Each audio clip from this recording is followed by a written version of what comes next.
d'appareils, mais chaque aviateur bénéficie d'une grosse culture au niveau de ses appareils aéronautiques. Et puis, puisqu'on parle d'avions, eh bien, on va parler également de gens qui ont construit des moteurs, qui ont construit également tout un tas de matériel, et notamment des formes. Il y a ici, sur le terrain, une école qui s'appelle l'ESTACA, et l'ESTACA, c'est une école d'ingénieurs qui fabrique des gens qui vont construire des trains, des voitures, et également des avions, parce qu'ils sont là pour apprendre les bases de tout ce qui est aérodynamisme, et également tout ce qui est esthétisme.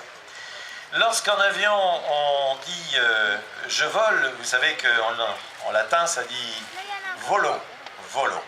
Je vole, volo, c'est-à-dire vola vie, j'ai volé, volo, je vole, et volabo, je volerai. Mais quand on roule, on dit Volvo.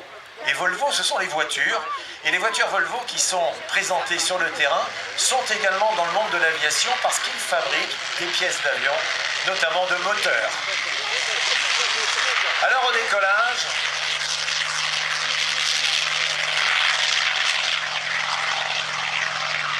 un monstre. Le monstre, il fait 3000 chevaux.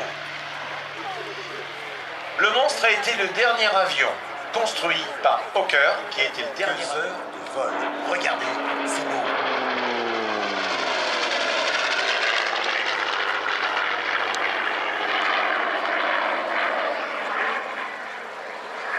En Corée, il y a eu séparation du Nord et du Sud, l'intervention américaine, et avec cet avion,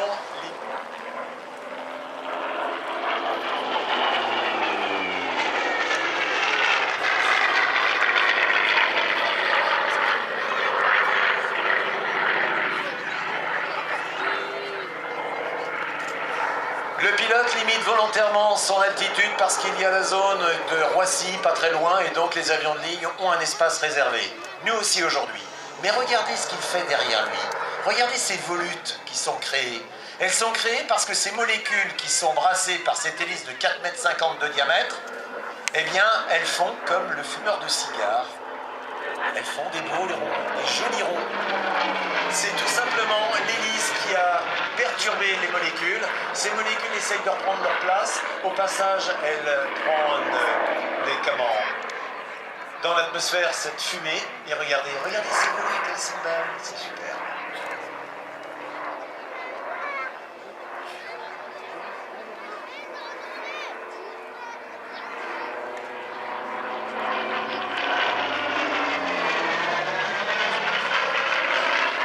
Il n'empêche qu'avec cet avion, on traverse la France, on fait 1100 km, on n'a pas de ravitaillement en vol, ça n'existait pas encore. Les ravitaillements interviendront au moment où justement les hélices seront disparues et on pourra enfin mettre quelque chose devant l'avion. Et comment on peut le faire? Et c'est l'homme qui, sur une table à dessin, va faire le croquis de l'avion. Il va partir également d'éléments dont on parlait tout à l'heure, ces fameux moteurs qui sont sur étagère. Qu'ai-je comme moteur? Qu'est-ce qu'il existe comme profil d'aile? Et avec cela, eh bien, je vais essayer de répondre au cahier des charges.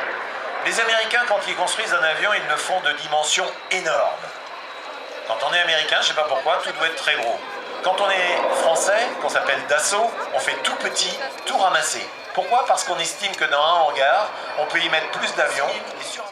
Il n'empêche qu'on envoie autant d'avions en l'air à partir du Charles de Gaulle qu'on en envoie en l'air à partir de Eisenhower. Et quand on est une plateforme au milieu du Pacifique ou au milieu de la Méditerranée et qu'on envoie des avions, on a un trafic.